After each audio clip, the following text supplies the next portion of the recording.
NDA सरकार में मंत्रिमंडल का बंटवारा क्या हुआ? अब विपक्ष ये मजाक उड़ा रहा है कि भारतीय जनता पार्टी इस नारे पर काम कर रही है कि अब की बार 150 सीटें भी नहीं होंगी पार।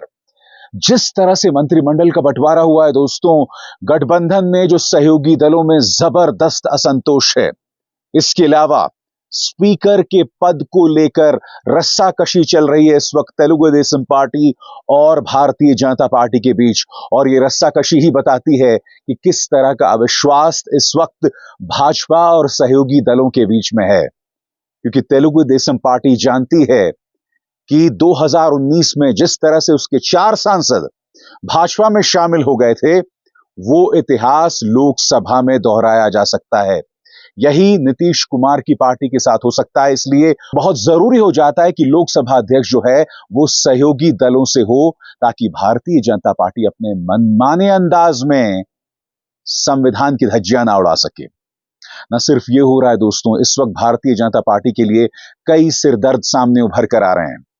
सिरदर्द नंबर 1, अमित मालवीय पर यौन शोषण के गंभीर आरोप लगे हैं। और यह आरोप विपक्ष नहीं लगा रहा है, आरएसएस के नेता शांतनु सिन्हा, जो कि भाजपा के नेता के भाई हैं, वो ये आरोप लगा रहे हैं। विपक्ष इस मुद्दे को उठा रही है।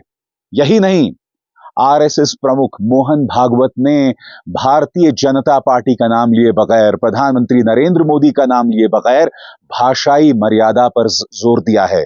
न सिर्फ भाषाई मर्यादा पर जोर दिया है, बल्कि ये कहा है कि कुछ राजनीतिक दल इन चुनावों को युद्ध की तरह लड़ रहे थे, जो सरासर गलत है। उन्होंने ये भी कहा कि मणिपुर को संबोधित करें, मणिपुर जल रहा है। यानी कि कहीं ना कहीं मोहन भागवत प्रधानमंत्री नरेंद्र मोदी को नसीहत दे रहे हैं। मगर सबसे पहले दोस्तों, स्पीकर पद के मुद्दे पर किस तरह की रस्साकशी चल रही है, मैं सबसे पहले आपको बताना चाहूंगा कि आदित्य ठाकरे, उद्धव सेना के आदित्य ठाकरे ने नसीहत दी है।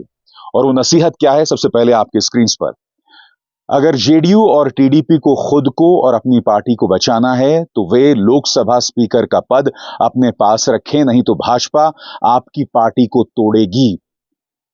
आदित्य ठाकरे यहां नहीं रुकते हैं, वो आगे क्या कहते हैं आपके स्क्रीन पर, बिहार हो या आंध्र प्रदेश, जो स्पेशल पैकेज का वादा किया गया होगा वो पहले ही ले लें।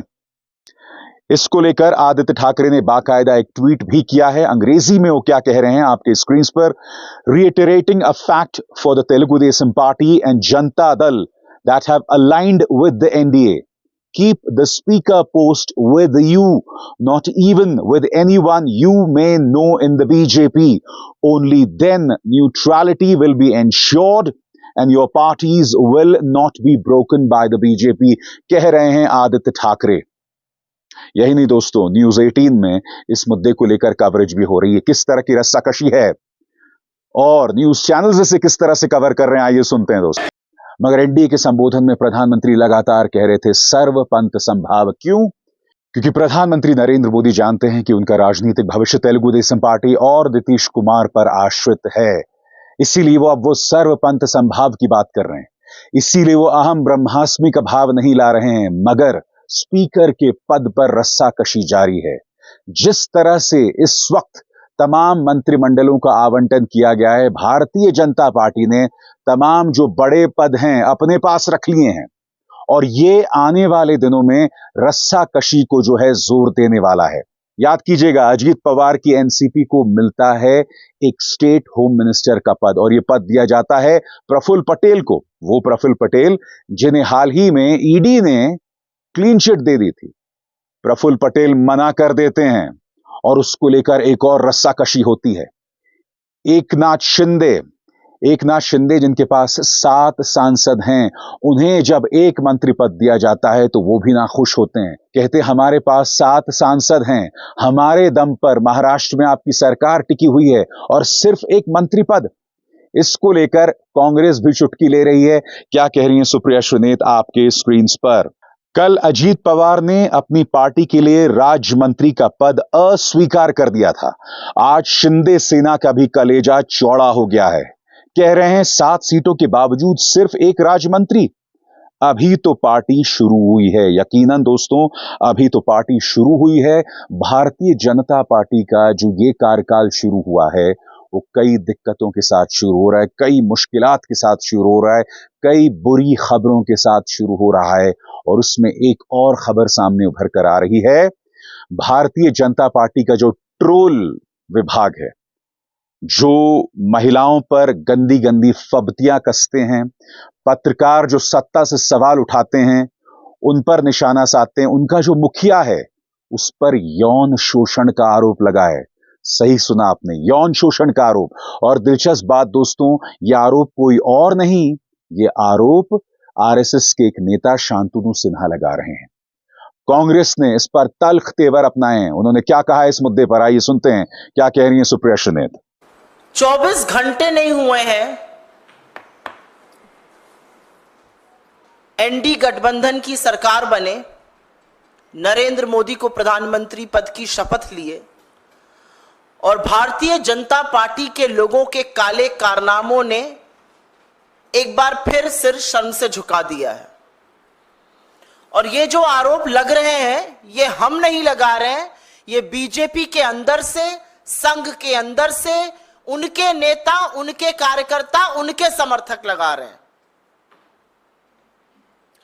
अब जो आरोप सामने आया है उसमें बीजेपी के नेता और उनकी आईटी सेल, जिसको मैं फेक न्यूज की फैक्ट्री कहती हूं, उसके सरगना अमित मालवीय पर आरएसएस के एक नेता ने यौन शोषण का गंभीर आरोप लगाया है।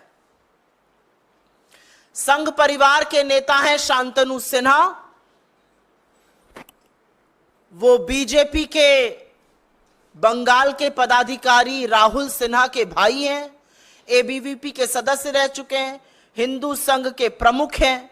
उनका कहना है कि बीजेपी आईटी सेल के प्रमुख अमित मालवीय बंगाल में औरतों का यौन शोषण करते हैं और सिर्फ 5 सितारा होटलों में ही नहीं, बीजेपी के दफ्तर तक में यह काली करतूतें चलती हैं। उन्होंने बंगाली में ट्वीट करके, बांग्ला में ट्वीट करके यह भी लिखा है कि बीजेपी नेताओं में होड़ लगी हुई है औरतों की आपूर्ति करने की। उनका कहना है कि ये सब लोग मिलकर, और अमित मालवीय का नाम लेकर उन्होंने कहा है, औरतों का यौन शोषण करते हैं। ये आरोप कांग्रेस पार्टी का नहीं है, ये आरोप संघ के एक व्यक्ति का है जो बीजेपी से जुड़ा हुआ है। बड़ा सवाल कि ये हो क्या रहा है, ये निहायत ही शॉकिंग है। ये हो क्या रहा है? भारतीय जनता पार्टी जैसे ही बहुमत से दूर रह गई, ये तमाम खबरें सामने उभर कर आने लगी हैं। और मैं आपको बता दूं, बीजेपी की ये जो तीसरी इनिंग्स है, प्रधानमंत्री नरेंद्र मोदी की जो तीसरी इनिंग्स है, यानी 10 साल सत्ता में रहने के बाद हमने उम्मीद की थी कि जिस तरह से मंत्रालय बांटे जाएंगे उसमें कोई नया विजन, नई सोच दिखाई देगी। नहीं साहब, ये सोच दूर दूर तक नहीं दिखाई दे रही है। वही ढाक के 3 पात, वही चेहरे, यानी कि वित्त मंत्रालय आपने निर्मला सीतारमण को दे दिया, गृह मंत्रालय आपने अमित शाह को दे दिया, रक्षा मंत्रालय आपने राजनाथ सिंह को दे दिया। कहने का अर्थ क्या है दोस्तों? वही पुराना ढर्रा चल रहा है। वही एस जयशंकर, जिन्हें अच्छी अंग्रेजी बोलनी आती है, उन्हें आपने विदेश मंत्रालय का पद दे दिया। कुछ नयापन नहीं है। इसीलिए विपक्ष ताना मार रहा है कि अब की बार 150 सीटें भी नहीं होंगी पार। मगर जो असली ताना आ रहा है वो आ रहा है इस शख्स की तरफ से, आरएसएस के प्रमुख मोहन भागवत। मोहन भागवत ने कई शॉकिंग बातें कही हैं जिस पर आपको गौर करना पड़ेगा। मगर उन्होंने क्या कहा है वो सुनाने से पहले मैं आपको प्रधानमंत्री नरेंद्र मोदी के कुछ बयान सुनाना चाहूंगा जो उन्होंने चुनावों के दौरान कहे थे। याद कीजिएगा किस तरह से बार बार उन्होंने कांग्रेस के घोषणा पत्र के बारे में झूठ कहा था, किस तरह से मुजरा शब्द का इस्तेमाल किया था, किस तरह से मुसलमानों को घुसपैठिया, ज्यादा बच्चा पैदा करने वाला बताया था। जब उन्होंने मुजरा शब्द का इस्तेमाल किया था, आइए सुनते हैं। इंडिया अलायंस को अपने वोट बैंक की गुलामी करनी है तो करें, उनको वहां जाके मुजरा करना है तो भी करें, उनको वहां जाके मुजरा करना है तो भी करें, उनको वहां जाके मुजरा करना है तो भी करें। फिर उन्होंने मुसलमानों को ज्यादा बच्चा पैदा करने वाला घुसपैठिया बताया था। आइए सुनते हैं। जीवन के सपनों से जुड़ा हुआ है, तुम उसे छीनने की बात कर रहे हो अपने मैनिफेस्टो में। गोल्ड ले लेंगे, सबको वितरित कर देंगे। और पहले जब उनकी सरकार थी उन्होंने कहा था कि देश की संपत्ति पर पहला अधिकार मुसलमानों का है। इसका मतलब ये संपत्ति इकट्ठी करके किसको बांटेंगे? जिनके ज्यादा बच्चे हैं उनको बांटेंगे, घुसपैठियों को बांटेंगे। क्या आपकी मेहनत की कमाई का पैसा घुसपैठियों को दिया जाएगा? आपको मंजूर है ये कांग्रेस का मैनिफेस्टो कह रहा है कि वो माताओं बहनों का सोने का हिसाब करेंगे, उसकी जड़ती करेंगे, जानकारी लेंगे और फिर उस संपत्ति को बांट देंगे और उनको बांटेंगे जिनको मनमोहन सिंह जी की सरकार ने कहा था कि संपत्ति पर पहला अधिकार मुसलमानों का है। फिर उन्होंने ये तक कहा था कि कांग्रेस जो है आपकी 2 भैंसों में से एक मुसलमान को दे देगी, आपका मंगलसूत्र छीन लेगी। मंगलसूत्र वाला उनका बयान, आइए सुनते हैं। भाइयों बहनों, ये अर्बन नक्सल की सोच, मेरी माताओं बहनों, ये आपका मंगलसूत्र भी बचने नहीं देंगे, यहां तक जाएंगे मैं कहने आया हूं। प्रधानमंत्री के पुराने बयानात में आपको क्यों सुना रहा हूं दोस्तों, उसके लिए आपको गौर करना पड़ेगा। आरएसएस प्रमुख मोहन भागवत ने क्या कहा है। दैनिक भास्कर की खबर क्या कहती है आपकी स्क्रीन पर। आरएसएस चीफ भागवत बोले, काम करें अहंकार ना पालें, चुनाव में मुकाबला जरूरी लेकिन ये झूठ पर आधारित ना हो। बताइए साहब, अभी अभी जो मैंने आपको 3-4 भाषण सुनाए उससे क्या पता चल रहा था। मैं आपको बतलाना चाहता हूं दोस्तों, संघ प्रमुख की 7 प्रमुख बातों का जिक्र दैनिक भास्कर कर रहा है। ये जो तमाम बातें हैं मानो प्रधानमंत्री नरेंद्र मोदी के लिए नसीहत हैं। यानी कि भाजपा बहुमत से 32 सीटें क्या दूर रह जाती है। अब आरएसएस प्रमुख मोहन भागवत ने तल्ख तेवर अपनाए हैं। क्या क्या कहा है एक एक करके आपकी स्क्रीन पर आएगा दोस्तों। भागवत के भाषण की 7 खास बातें। चुनाव मुकाबला झूठ पर आधारित ना हो। जब चुनाव होता है तो मुकाबला जरूरी होता है, इस दौरान दूसरों को पीछे धकेलना भी होता है, लेकिन इसकी भी एक सीमा होती है। यह मुकाबला झूठ पर आधारित नहीं होना चाहिए। लोग क्यों चुने जाते हैं? संसद में जाने के लिए, विभिन्न मुद्दों पर आम सहमति बनाने के लिए। हमारी परंपरा आम सहमति बनाने की है। संसद में 2 पक्ष क्यों होते हैं? ताकि किसी भी मुद्दे के दोनों पक्षों को संबोधित किया जा सके। किसी भी सिक्के के 2 पहलू होते हैं, वैसे ही हर मुद्दे के 2 पहलू होते हैं। अगर एक पक्ष को संबोधित करता है तो विपक्षी दल को दूसरे आयाम को संबोधित करना चाहिए ताकि हम सही निर्णय पर पहुंच सकें। मगर सबसे शॉकिंग वो ये कहते हैं कि चुनाव में प्रतिस्पर्धा होनी चाहिए, मगर ये मुकाबला मानो युद्ध चल रहा था। आगे, चुनाव ऐसा लड़ा जैसे मुकाबला नहीं युद्ध हो।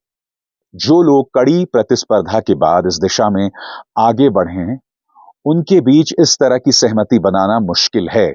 इसीलिए हमें बहुमत पर निर्भर रहना पड़ता है। पूरी प्रतिस्पर्धा इसी के लिए है, लेकिन इसे ऐसे लड़ा गया जैसे ये युद्ध हो।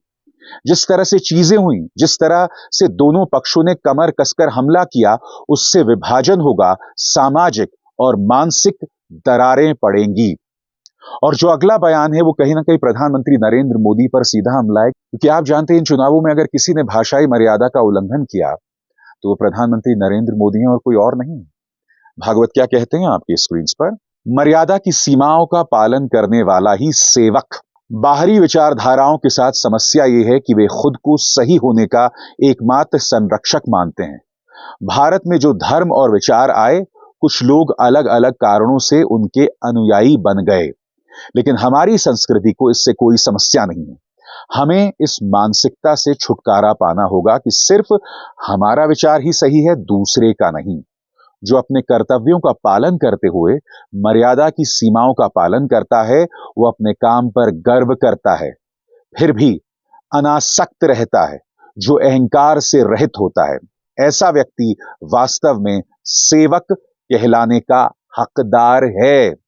अब आप बताइए दोस्तों, चुनाव में भाषाई मर्यादाओं पर जोर, कुछ लोग प्रतिस्पर्धा नहीं युद्ध कर रहे थे।